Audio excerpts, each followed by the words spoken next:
اعوذ باللہ من الشیطان الرجیم، بسم اللہ الرحمن الرحیم۔ رکوع نمبر 7 کا آغاز ہوتا ہے اور اس کی تفسیر کو دیکھتے ہیں۔ رب کائنات کیا ارشاد فرماتے ہیں؟ ارشاد باری تعالیٰ ہوتا ہے وَوَعَدْنَا مُوسَىٰ 30 لَيْلَةً۔ اللہ رب العزت نے حضرت موسیٰ علیہ السلام سے جو وعدہ لیا وہ 30 راتوں کا لیا تھا۔ دنوں کی بات نہیں کی جا رہی، یعنی کہ 30 راتوں کا۔ راتوں سے مراد اس سے ایک بہت اہم بات ہمیں یہ بھی سمجھ لینی چاہیے کہ اللہ رب العزت نے راتوں کو اہمیت دی کہ راتوں کو بیٹھ کر اللہ تعالیٰ کی عبادت کی جائے، تو اللہ تعالیٰ نے مجھ سے راتوں کا وعدہ لیا، یعنی کہ پورا دن بھی اور رات بھی پورا مکمل ہونا، یعنی کہ دن کا تکمیل ہونا رات تک، تب ایک دن پورا ہوتا ہے۔ تو اللہ تعالیٰ نے فرمایا کہ اللہ تعالیٰ نے 30 راتوں کا ان سے وعدہ لیا، اور پھر جب 30 راتوں کا ان سے وعدہ لینے کے بعد اللہ تعالیٰ نے ان 30 راتوں میں سے 10 دنوں کو، جب وہ 30 راتیں مکمل ہو گئیں تو مکمل ہونے کے بعد اللہ تعالیٰ نے 10 دنوں کا مزید اضافہ کیا۔ ایسا نہیں کہ اللہ نے پہلے ہی ان کو کہہ دیا تھا کہ آپ نے 40 دن رہنا ہے، بلکہ اللہ تعالیٰ فرماتے ہیں وَأَتْمَمْنَاهَا، تو جب وہ مکمل ہو گئیں، ان کی جو 30 راتیں ہیں مکمل ہو گئیں، تو پھر ہم نے ان سے 10 دنوں کا مزید دنوں کا اضافہ کر دیا۔ اب یہ آزمائش تھی بنی اسرائیل کے لیے بھی۔ بنی اسرائیل زمین پر بیٹھے جو بیٹھے ہوئے تھے شہر کے اندر، وہ یہ سمجھ رہے تھے کہ شاید موسیٰ علیہ السلام ہمیں بھول ہی گئے ہیں اور شاید وہ کہیں بھٹک گئے ہیں۔ ایک قوم جو اتنے سالوں سے بھٹک رہی ہے، ایک قوم جو اتنے سالوں سے گمراہی کے راستے پر چل رہی تھی، ان کو اللہ تعالیٰ کے راستے پر چلنا بڑا ہی مشکل لگ رہا تھا،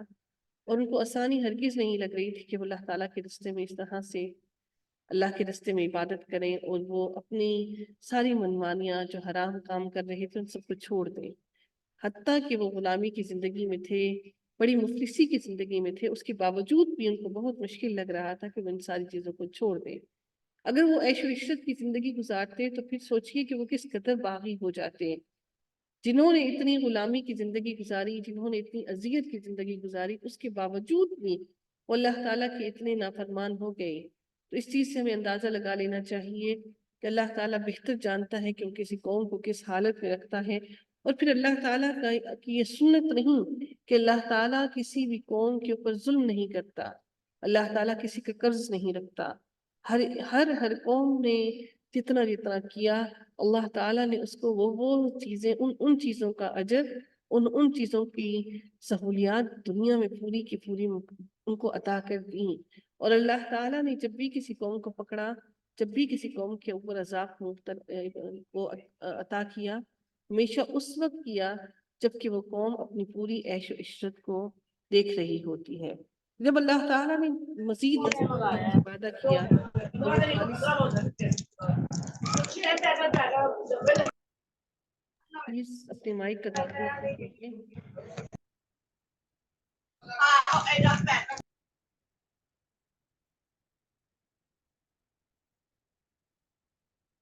وہ 40 راتیں مکمل ہوئیں، اور پھر موسیٰ علیہ السلام جب وہاں سے گئے تو موسیٰ علیہ السلام نے اپنے بھائی کو اپنے پیچھے خلیفہ بنا کر گئے تھے، اور اپنے بھائی سے کہا اپنا جانشین مقرر کر کے کہ وہ میرے پیچھے بنی اسرائیل کو ہدایت کی باتیں بتاتے رہنا، کہیں ایسا نہ ہو کہ وہ ان تھوڑے ہی قلیل دنوں کے اندر ہدایت کی ساری باتیں بھول جائیں اور وہ فساد برپا کرنا شروع کر دیں، اور وہ فساد کر کے بدنظمی اختیار کریں اور لڑائی جھگڑے کرنا شروع کر دیں۔ تو تم ان کی ضرور مدد کرنا، اور تم میرے پیچھے ان کو ہدایت نصیحتیں کرتے رہنا۔ پھر اگلی آیت میں اللہ رب العزت ارشاد فرماتے ہیں کہ یہاں پر اللہ تعالیٰ نے یہی فرمایا اپنے بھائی کو، یہ اخی ہارون اخلفنی فی قومی، کہ میری قوم کی پیچھے میرے جانشین بنے رہنا، وَأَصْلِحْ، اور ان کی اصلاح کرنا، وَلَا تَتَّبِعْ سَبِيلَ الْمُفْسِدِينَ، کہ کہیں ایسا نہ ہو کہ وہ مفسد بن کر مفسدیوں کے راستے کا کہ اتباع کرنا شروع کر دیں۔ پھر اللہ تعالیٰ ارشاد فرماتے ہیں وَلَمَّا جَاءَ مُوسَىٰ لِمِيقَاتِنَا وَكَلَّمَهُ رَبُّهُ، پھر اللہ تعالیٰ ارشاد فرماتے ہیں اور جب موسیٰ علیہ السلام ہمارے وقت پر آئے اور ان کے رب نے ان سے باتیں کی تو عرض کیا،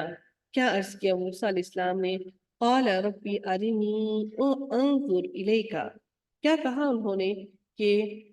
اور ان کے رب نے ان سے جب باتیں کی تو عرض کیا کہ اے میرے پروردگار اپنا دیدار مجھ کو کرا دیجئے۔ جب انسان کسی سے محبت کرتا ہے تو محبت کا شوق اس کو یہ چاہتا ہے کہ جس سے محبت کی جا رہی ہے ہم اس کو اپنی آنکھوں کے سامنے دیکھ کر اس کا دیدار کریں، ہم ان کو دیکھیں۔ تو پھر اللہ تعالیٰ نے ان کی اس بات کا جواب دیا اور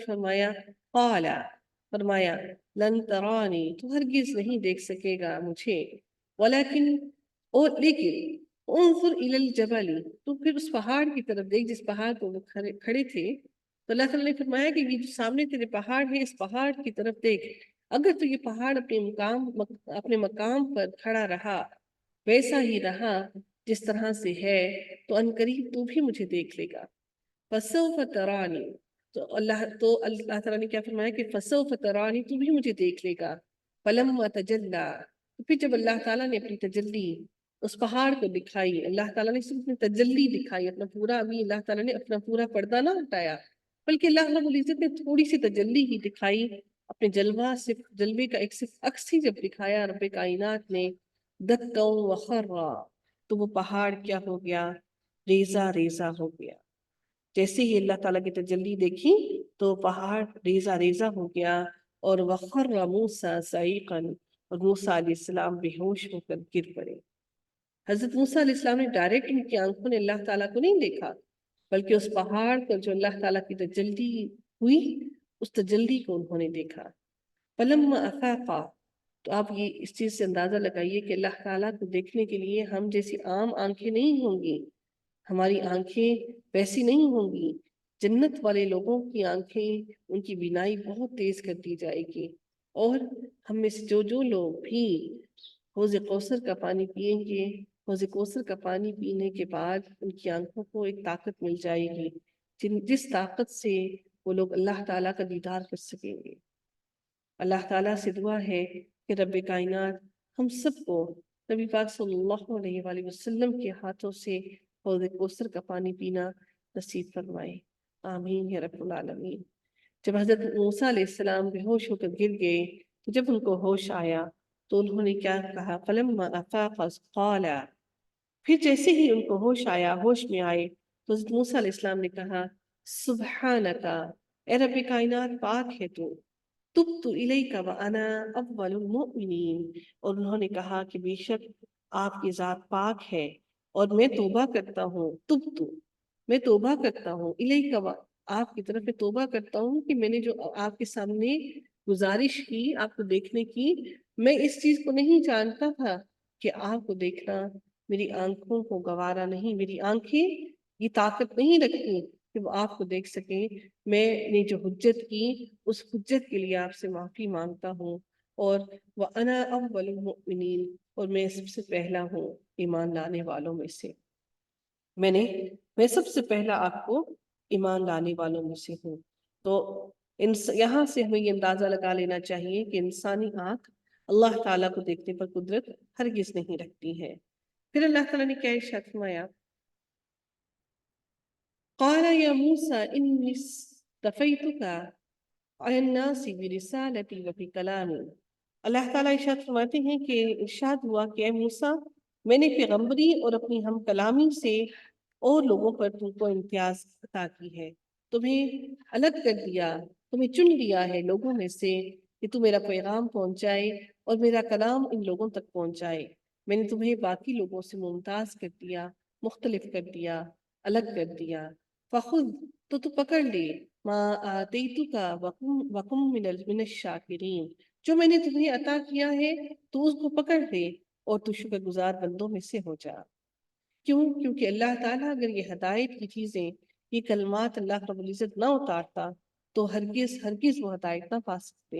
وَكَتَبْنَا لَهُ فِي الْأَلْوَاحِ مِنْ كُلِّ شَيْءٍ مَوْعِظَةً وَتَفْصِيلًا، اللہ رب العزت مزید کیا ارشاد فرماتے ہیں کہ ہم نے چند تختیوں پر ہر قسم کی نصیحت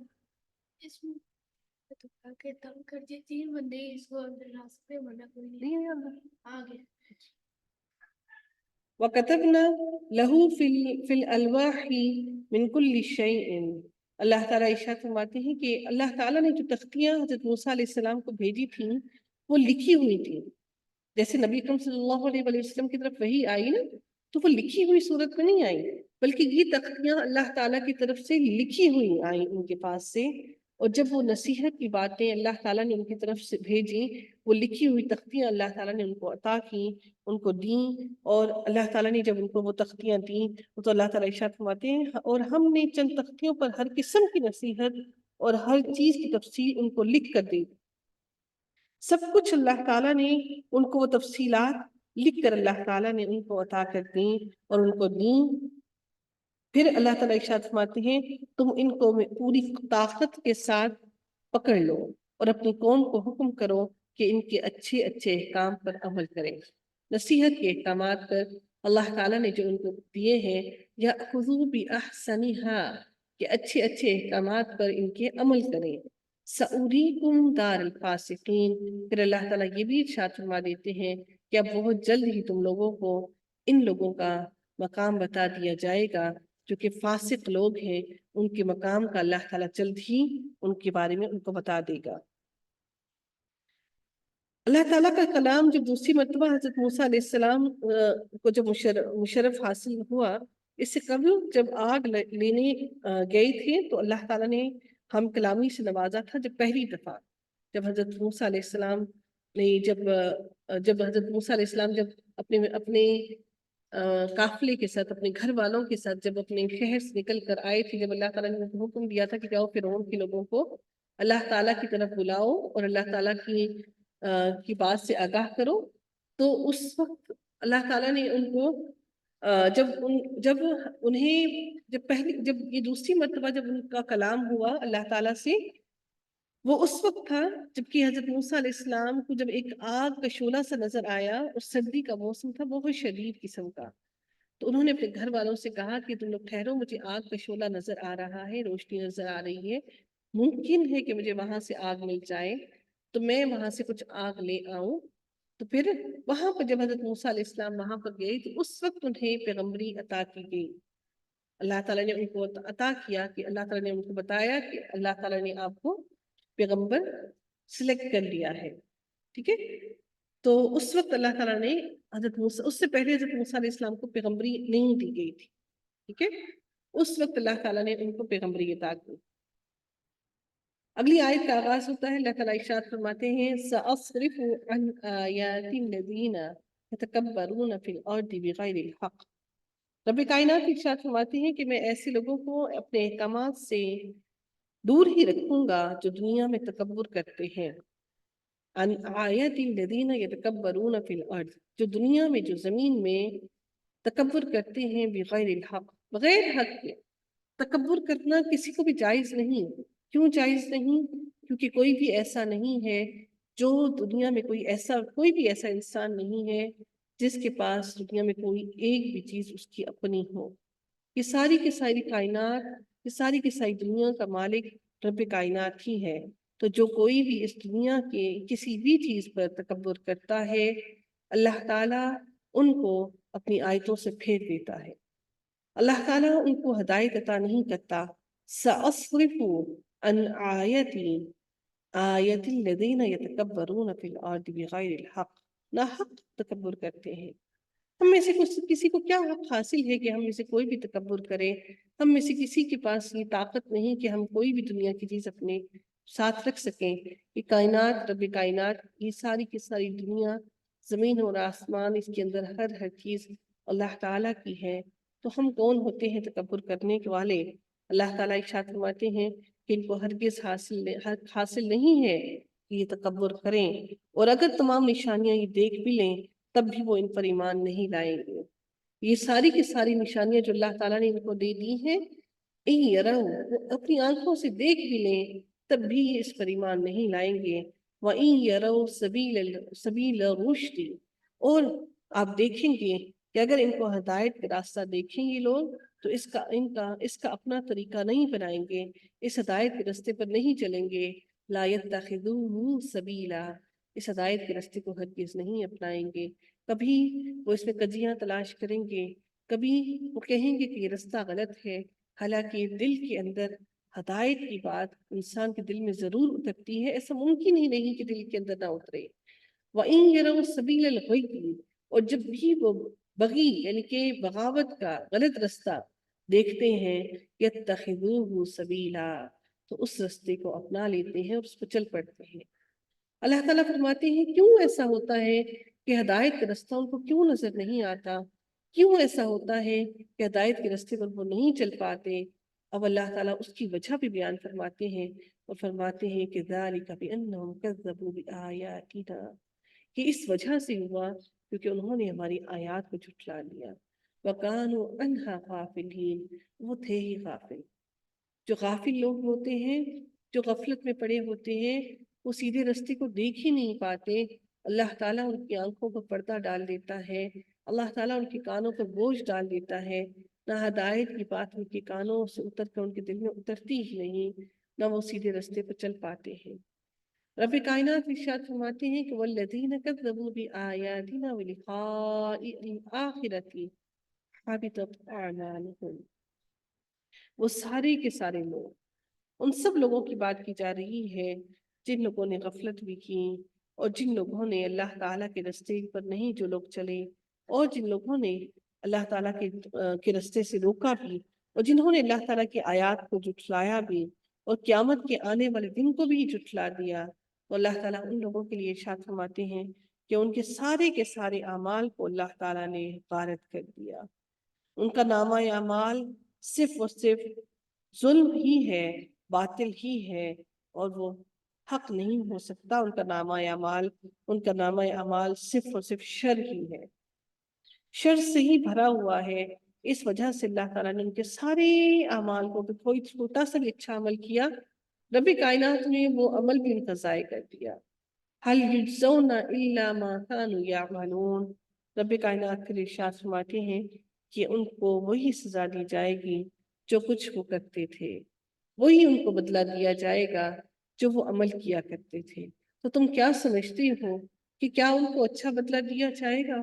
تم کیا سمجھتے ہو کہ اللہ تعالیٰ ان کو جنت عطا کرے گا؟ ایسا ہرگز نہیں۔ جس کی کوئی قیمت اللہ کے ہاں نہیں ہے، جس کے عمل کی کوئی قیمت اللہ کے ہاں نہیں ہے، جس کے عمل اللہ تعالیٰ کو محبوب نہیں ہے، تو اللہ تعالیٰ ایسے شر کا بدلہ اس کو ضرور عطا کرے گا، اور ایسے شر کا بدلہ صرف اور صرف جہنم ہی ہے۔ اس کے علاوہ اس کو کوئی اللہ سے عذاب سے، اللہ تعالیٰ کی دردناک عذاب سے بچانے والا نہیں۔ تو جن پر تیرے رب کی بات ثابت ہو گئی، نبی کریم صلی اللہ علیہ وسلم سے اللہ تعالیٰ فرماتے ہیں کہ اے نبی، جن پر تیرے رب کی بات ثابت ہو گئی وہ ایمان نہیں لائیں گے، چاہے ان کے پاس ہر طرح کی نشانی بھی آ جائے، حتیٰ کہ وہ دردناک عذاب کو اپنی آنکھوں سے بھی دیکھ لیں، تب بھی وہ ہرگز ایمان نہیں لائیں گے۔ رب کائنات سے دعا ہے کہ اللہ تعالیٰ ہمیں ان لوگوں میں ہرگز شامل نہ کرے